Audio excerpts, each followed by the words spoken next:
തേനീച്ചയുടെ മടി. തേനൂറും കാട്. പേരുപോലെ തന്നെയാണ്.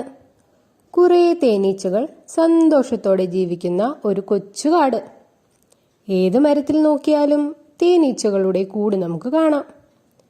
കാണുമ്പോൾ കുഞ്ഞന്മാരാണെങ്കിലും ജോലി ചെയ്യുന്ന കാര്യത്തിൽ അവർ നമ്മളെ കടത്തിവെട്ടും. ഓരോ പൂക്കളിൽ നിന്നും തേൻ ശേഖരിച്ച് വീടുണ്ടാക്കി തേനതിൽ സൂക്ഷിച്ചു വെക്കുന്നത് അത്ര നിസ്സാര കാര്യമല്ലല്ലോ. തേനൂറും കാട്ടിലെ എല്ലാ തേനീച്ചകളും റാണി പറയുന്നത് അനുസരിച്ച് ജീവിക്കുന്നവരാണ്. നന്നായി അധ്വാനിച്ച് സന്തോഷത്തോടെ കഴിയുന്നവരാണ്. എന്നാൽ കുട്ടുതേനീച്ച ഇത്തിരി കുഴപ്പക്കാരനാണ് കേട്ടോ.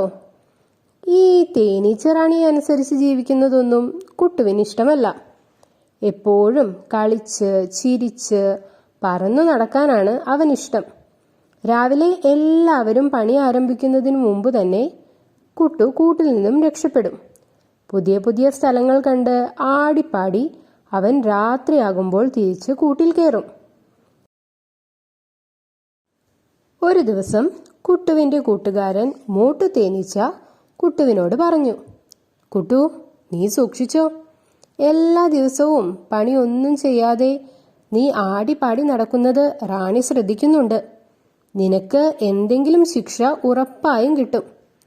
ഇത് കേട്ട് കുട്ടു പറഞ്ഞു, പിന്നെ റാണി പറയുന്നതനുസരിച്ച് ജീവിക്കാനൊന്നും എനിക്ക് വയ്യ. അല്ലെങ്കിൽ തന്നെ എന്തിനാണ് ഇത്ര കഷ്ടപ്പെടുന്നത്? ഇവിടെ തന്നെ എത്ര പൂക്കളുണ്ട്.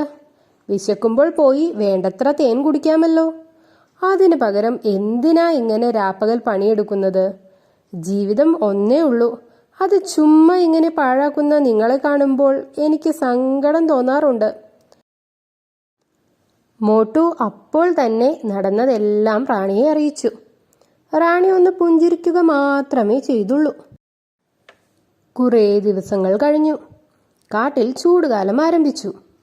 എല്ലാ പുഴകളും തടാകങ്ങളും വറ്റി വരണ്ടു.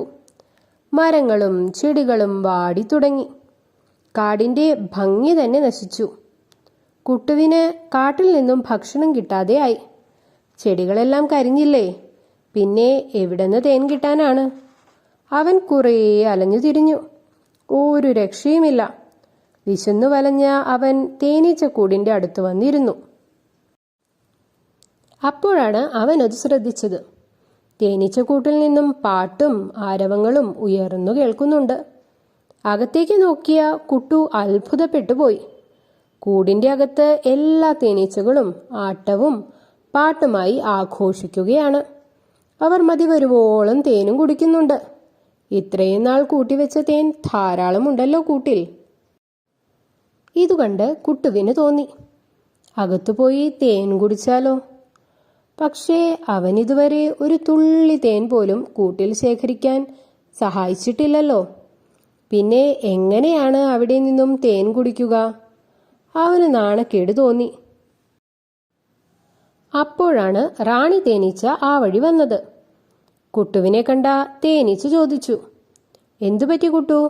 നീ എന്താ പുറത്തു നിൽക്കുന്നത്? അകത്തേക്ക് വാ. എല്ലാവരും സന്തോഷത്തോടെ ഇരിക്കുന്ന സമയത്ത് നീ ഒറ്റയ്ക്കിവിടെ എന്ത് ചെയ്യുകയാണ്? കുട്ടു പറഞ്ഞു, റാണി, ഞാനിതുവരെ നിങ്ങളെ അനുസരിച്ചിട്ടേയില്ല. മറ്റെല്ലാവരും തേൻ ശേഖരിക്കുകയും അധ്വാനിക്കുകയും ചെയ്ത സമയത്ത് ഞാൻ ആടിപ്പാടി ആർമാദിച്ചു നടക്കുകയായിരുന്നു. അവർ കഠിനാധ്വാനം ചെയ്തതുകൊണ്ടാണ് ഇപ്പോൾ സന്തോഷിക്കുന്നത്. ഞാൻ എങ്ങനെയാണ് ആ സന്തോഷത്തിൽ പങ്കുചേരുന്നത്? ഇത് കേട്ട് റാണി പറഞ്ഞു, കുട്ടു, നീയും ഞങ്ങളിൽ ഒരാൾ തന്നെയാണ്. നിനക്ക് വേണ്ടത്രയും തേൻ അകത്തുണ്ട്. എൻ്റെ കൂടെ അകത്തേക്ക് വാ. നിനക്കു നിന്റെ തെറ്റ് മനസ്സിലായല്ലോ. അത് മതി. ജീവിതം ഒന്നേയുള്ളൂ. അത് ആസ്വദിക്കുക തന്നെ വേണം.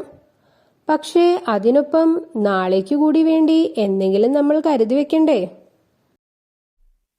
റാണി പറഞ്ഞത് ശരിയല്ലേ കൂട്ടുകാരെ? ജീവിതം നമ്മൾ സന്തോഷത്തോടെ ആസ്വദിക്കണം. ഓരോ നിമിഷവും വിലപ്പെട്ടതാണ്. പാഴാക്കി കളയുന്ന സമയം നമുക്ക് ഒരിക്കലും തിരിച്ചു കിട്ടില്ല. അതിൻ്റെ ഒപ്പം നാളെ ഉപകാരപ്രദമാകുന്ന കാര്യങ്ങൾക്കും നമ്മൾ അല്പം സമയം നീക്കിവെക്കണ്ടേ? കഥ ഇഷ്ടപ്പെട്ടാൽ സബ്സ്ക്രൈബ് ചെയ്യാൻ മറക്കല്ലേ.